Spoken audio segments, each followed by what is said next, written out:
Why did no one tell me that living alone is so fucking expensive? You're not the only one. I have no fucking toothpaste. All of my bills are reasonable. No, rent is too expensive. My rent is going up. You live alone and nobody comes over. For many women, living alone represents freedom and independency. Today, rising rent, bills, and inflation are turning the dream into something fewer can even afford, which is very hard to tell. You guys let me know down below the comment if that's okay or not. Today in America, more women are living alone.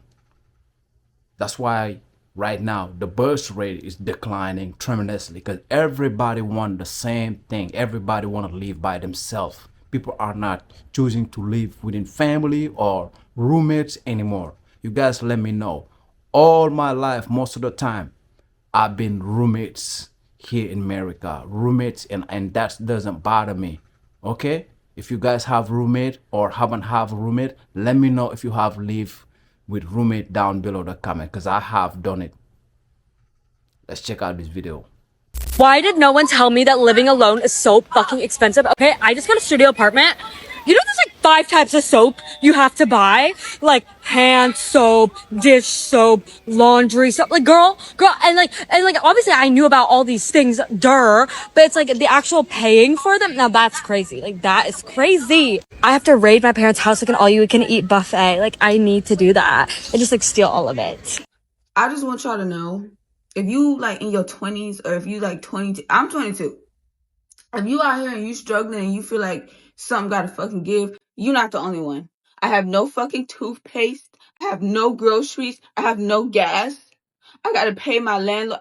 I just got paid today, $477, because I get paid weekly, right? I gotta give my landlord my whole fucking check. Rent gonna be paid, but bitch, I'm poor. I'm broke. No food, no groceries, no gas, no way to brush my funky ass mouth. Bitch, Living alone is so expensive because my bills are like almost $3K a month. That includes absolutely everything. And I am not living above my means. I promise you that I am not. All of my bills are reasonable. And I'm just like, but everything nowadays is so expensive that is just like, even treating yourself feels like a crime. And I'm so jealous of married people because I'm like, oh my gosh, you have help. Oh my gosh, stay-at-home moms can just stay home and their man can pay all the bills. Like, I want to be a kept woman so bad. I am so tired of paying bills. I'm so tired of stressing. I just want to be back where I was when I was like 23, 24, where I could save money. Everything was cheap. Now that I'm 27, I feel like it's so hard to save because, again, everything is so expensive. And it's hard out here for single people. You live alone and nobody comes over.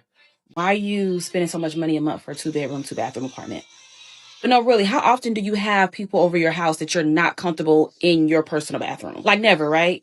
Yeah. And how often do people actually come spend a night that need their own room? Like, don't most of the people that spend a night with you, if they spend the night, be in your room or y'all be in the living room anyway? Yeah, exactly. So when it's time to renew your lease, downgrade to a smaller apartment so that you can save probably about a good $300 a month to go towards that house when you get ready to buy one.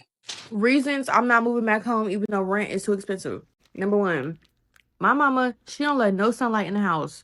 Okay, it's like a cute recipe and a very cute layout to get depressed in. She do not want the sun coming through. She got the darkest curtains up and she got plastic around the windows. So if we ever in a situation, we're gonna stay in that situation. Number two, she don't do the leave the shoes downstairs thing. Leave your purse downstairs, your keys downstairs. She don't do none of that. It's three flights of stairs. I can leave my bag at the door. Mama. My shoes, mama. Mama. Boom. If you cook dinner, it's like she be expecting the kitchen to be clean as soon as you plate your food. She be expecting the whole kitchen to be clean. Don't let her come downstairs and see that you eat at the table and there's dishes in the sink. Mama, I'm not ready yet. You know what I'm saying? I'm dining right now. And you can't sleep on the couch. No feet on the couch. Oh. I just got told that my rent is going up by $100 a week. and I live alone, and it already went up by $50 with what feels like it was 6 months ago, but I checked, it wasn't. It was 12 months ago. And I basically have 2 weeks to figure out what I'm doing. And I just don't even know what to do. Like, obviously, everyone is going through this rental crisis at the moment, but I don't understand. I swear, only a few months ago, they were complaining about how there's too many apartments in Brisbane. But yet, why is there not one single fucking apartment for someone who just wants to live on their own and have a car park? Why is that so impossible? And like, I checked the average salary for Brisbane, and my salary is a little bit higher than that. And even I can't find somewhere that's going to be even slightly livable after paying tax and HECS. Anyway, just wanted to see how we're all doing, if anyone else is in the same boat, because I'm so angry. I've lived here for 2 years in the same apartment, and I love living here, and the thought of leaving is really depressing. So, cool. I'm trying to enjoy my last days within this unit that I've been renting for so long.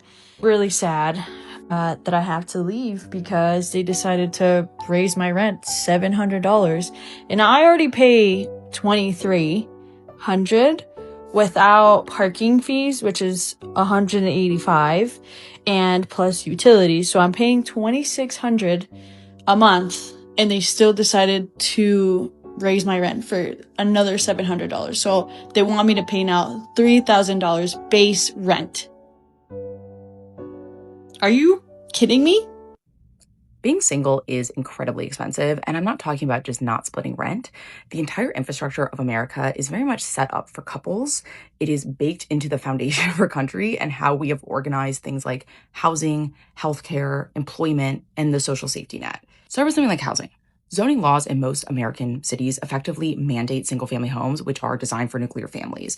And places where single people might stay, like studios and one-bedrooms, tend to be less available. And if they are available, they tend to be significantly more expensive per square foot than other units. Or take something like healthcare. Employer-sponsored health programs assume a spouse might need coverage. That is very much baked into how things are priced and subsidized.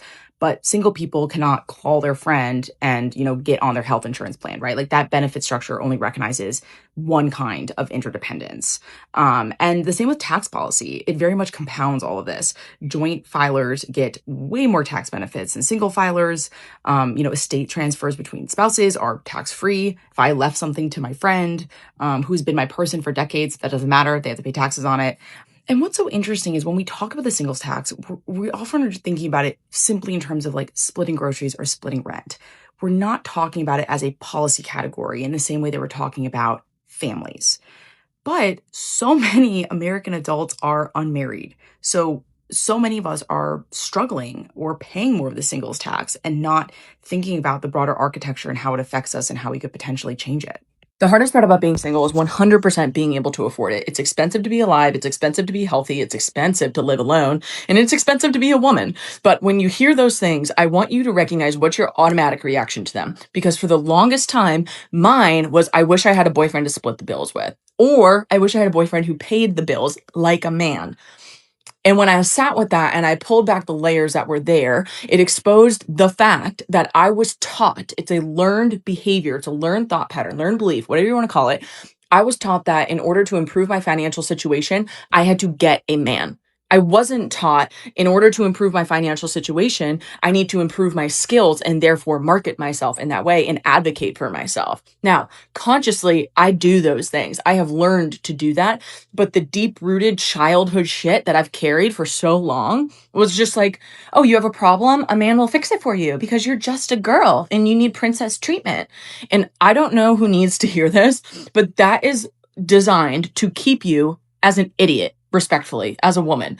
And there's nothing wrong with having help from a good man, a husband, a boyfriend, a dad, a uncle, whoever. There's nothing wrong with accepting help from them. It's hard for me as a independent, maybe hyper independent woman to ever really fully justify or get behind a woman fully relying on a man, because the hand that can feed you is a hand that can starve you too.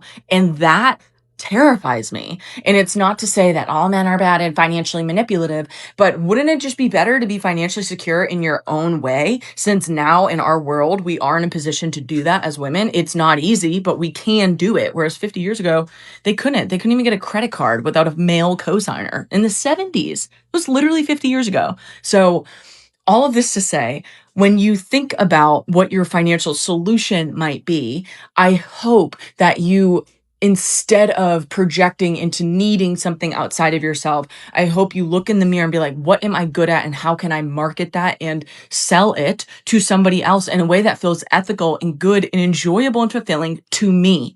Because you don't also have to go sell your soul. You can do something that feels good for you. And I know that's very rah, blah, blah, blah, but it is the truth. And I'll end with this. Something that I have always wanted or told myself I wanted was to be a DINK, a dual income, no kid household. Because to me, that provides such a level of luxury and luxury. However, my initial thought was like, well, I'm single, so I can't do that, obviously. Hey, let me hold your hand when I say this. You can be a single DINK. Right now, I have 4 sources of income. I'm not saying that's easy. I'm not saying it's sustainable. I'm not saying it's doable. In this season of life, I am choosing that because I want the steadiness or the flexibility of multiple sources of income to not corner myself into one reliance on a business. And I also want to be able to gather funds to be a DINK by myself. Like, you can be a single DINK. And I hope that I'm motivating you to do that, as well as deleting Hinge. Because if you're spending 10 hours a week, which is the average for millennials on Hinge, you could dedicate those 10 hours, hey, even 5 hours, to gathering money in a different way so that you feel sustained and secure in yourself. Because money can't buy happiness, but $80K a year is the bare minimum to feel like safe right now. And that's truly the bare minimum. So I hope this is something that can help you shift those patterns. And I'll also end with this. I've been listening to Financial Feminist on Spotify. You can also obviously buy the book. And it's been really helping me unwire all this bullshit.